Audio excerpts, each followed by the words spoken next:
¿Qué sucede con las personas que ya han fallecido? ¿Están durmiendo, conscientes o esperando algo más grande? Este video revelará lo que la Biblia realmente enseña sobre el estado de los muertos, resolviendo dudas y aclarando mitos que han generado confusión a lo largo de los siglos.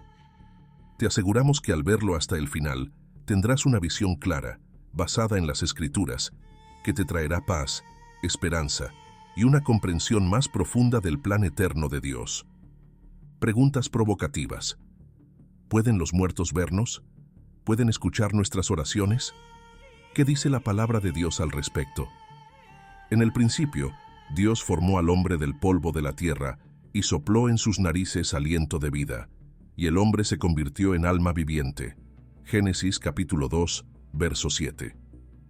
Este versículo nos da la primera clave para entender la naturaleza humana. Somos una combinación del cuerpo físico, hecho de polvo de la tierra, y el aliento divino que nos da vida. Sin ese soplo, el cuerpo regresa al polvo y la vida cesa. No hay nada místico o sobrenatural en este proceso, solo la simplicidad de un plan perfecto creado por Dios mismo. Pero algo importante debe notarse. El texto dice que el hombre se convirtió en un alma viviente, no que recibió un alma. Esto desmonta la idea de que las personas poseen un alma inmortal que sobrevive separadamente del cuerpo. La Biblia muestra que la vida humana es una unidad. Cuando el aliento de vida se va, la persona deja de existir como un ser consciente. Dios le dio al hombre y a la mujer el Edén, un paraíso perfecto, y la libertad de vivir eternamente en comunión con Él. Sin embargo, con esta libertad vino también una elección: obedecer a Dios o seguir sus propios caminos. El Señor advirtió: «En el día que de ella comieres, ciertamente morirás». Génesis capítulo 2, verso 17. La desobediencia trajo la muerte como consecuencia del pecado, no solo la muerte física, sino una separación espiritual de Dios. Después del pecado de Adán y Eva, Dios dijo: «Polvo eres, y al polvo volverás». Génesis capítulo 3, verso 19. Esta sentencia confirma que la muerte es un retorno al estado inicial, donde el cuerpo regresa a la tierra y el aliento de vida regresa a Dios. No hay mención de conciencia o actividad después de la muerte, solo un descanso hasta que Dios intervenga. Esta realidad nos lleva a una reflexión profunda. La vida es frágil y el tiempo que tenemos aquí en la tierra es limitado. En Eclesiastés capítulo 3, verso 20, Salomón reafirma: «Todos van a un mismo lugar, todos fueron hechos del polvo, y todos volverán al polvo». A pesar de su sabiduría y riqueza, reconoció que la muerte es un evento inevitable para todos. Este concepto contrasta fuertemente con las creencias populares que promueven la idea de que los muertos permanecen activos, vagando por el mundo u observando a los vivos. Sin embargo, la Biblia es clara en Eclesiastés capítulo 9, verso 5. Los vivos saben que morirán, pero los muertos no saben nada. El mensaje es directo. Los muertos no tienen conciencia, no sienten dolor, alegría ni ninguna otra emoción. Aunque la muerte fue introducida por el pecado, también forma parte del plan redentor de Dios. Es un recordatorio constante de que somos criaturas dependientes del Creador. La muerte física nos lleva a la gran expectativa de la resurrección, donde Dios finalmente derrotará el pecado y la muerte para siempre. En Romanos capítulo 6, verso 23, Pablo declara: «El salario del pecado es la muerte, pero el don gratuito de Dios es la vida eterna en Cristo Jesús, nuestro Señor». Así, entendemos que la muerte, aunque dolorosa, no es el final. Es una etapa en el plan de redención de Dios, un intervalo que nos prepara para la gloria futura. Esta perspectiva trae consuelo y esperanza, especialmente cuando enfrentamos la pérdida de alguien que amamos. ¿Ya has pensado en qué sucede después de la muerte? La Biblia nos invita a mirar al Creador con confianza, sabiendo que Él tiene un plan mayor.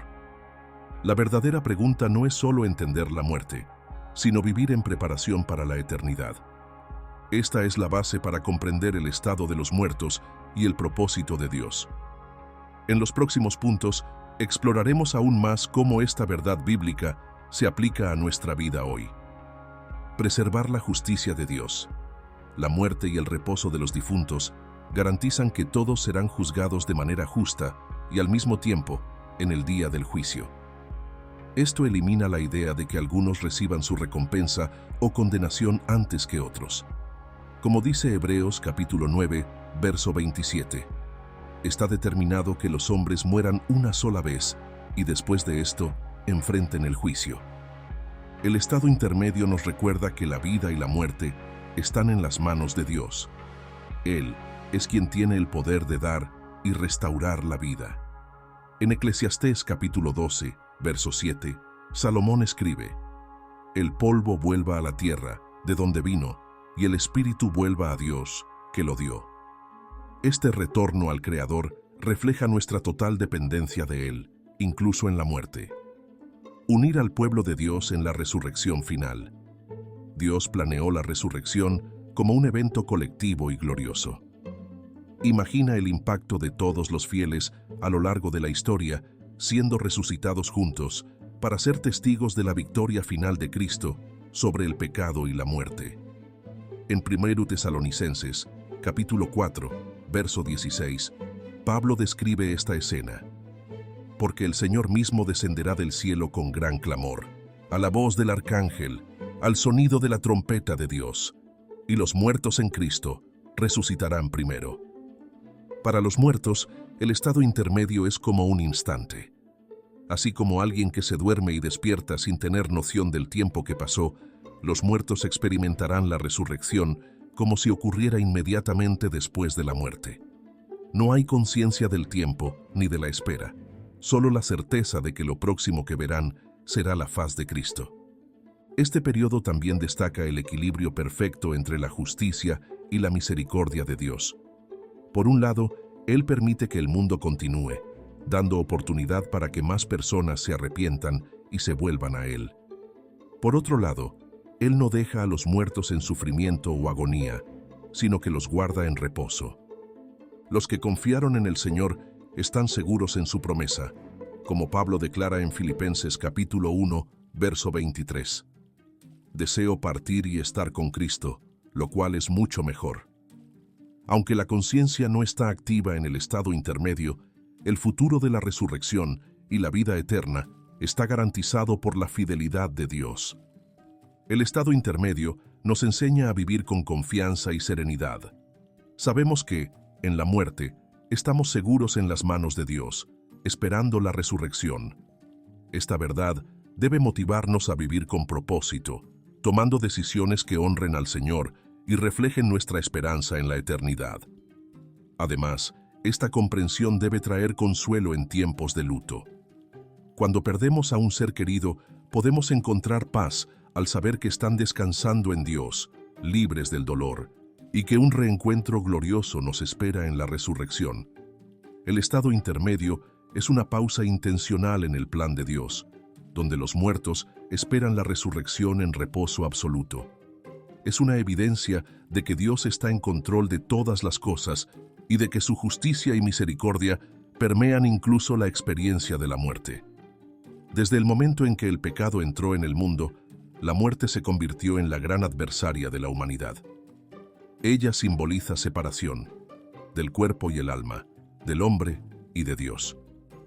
Pero la buena noticia es que Dios, en su infinita misericordia, no dejó esta historia sin solución. Desde tiempos antiguos, las Escrituras apuntaban a un Salvador que derrotaría a la muerte de forma definitiva. Pablo declara en 1 Corintios capítulo 15, verso 26, «El último enemigo a ser destruido es la muerte». Este versículo nos da una visión clara. La muerte es un enemigo que Cristo vino a conquistar. El ápice de esta victoria ocurrió en la cruz y en la resurrección, donde Jesús quebró las cadenas de la muerte y abrió el camino para la vida eterna. La crucifixión de Jesús fue un evento singular en la historia de la humanidad. En ese momento, Él tomó sobre sí el peso de todo el pecado del mundo. Isaías profetizó sobre esto siglos antes.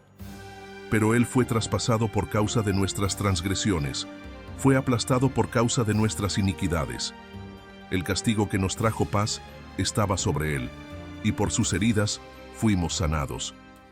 Isaías capítulo 53, verso 5. El sacrificio de Jesús fue necesario porque el salario del pecado es la muerte. Romanos capítulo 6, verso 23. Al entregar su vida, Jesús pagó esa deuda en nuestro lugar. Pero la victoria no estaba completa solo en la muerte. Ella fue sellada por la resurrección. Al tercer día, Jesús resucitó, demostrando que la muerte no tenía poder sobre él.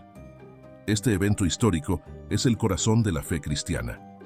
En 1 Corintios capítulo 15, versos 55 y 56, Pablo exclama: ¿Dónde está, oh muerte, tu victoria? ¿Dónde está, oh muerte, tu aguijón? El aguijón de la muerte es el pecado, y la fuerza del pecado es la ley. Pero gracias a Dios, que nos da la victoria por medio de nuestro Señor Jesucristo.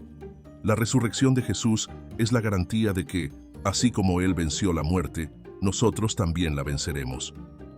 Para aquellos que ponen su fe en Él, la muerte física no es el fin, sino una transición a la vida eterna.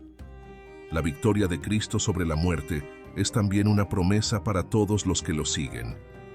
En Juan capítulo 11, verso 25, Jesús declara: Yo soy la resurrección y la vida. El que cree en mí, aunque muera, vivirá.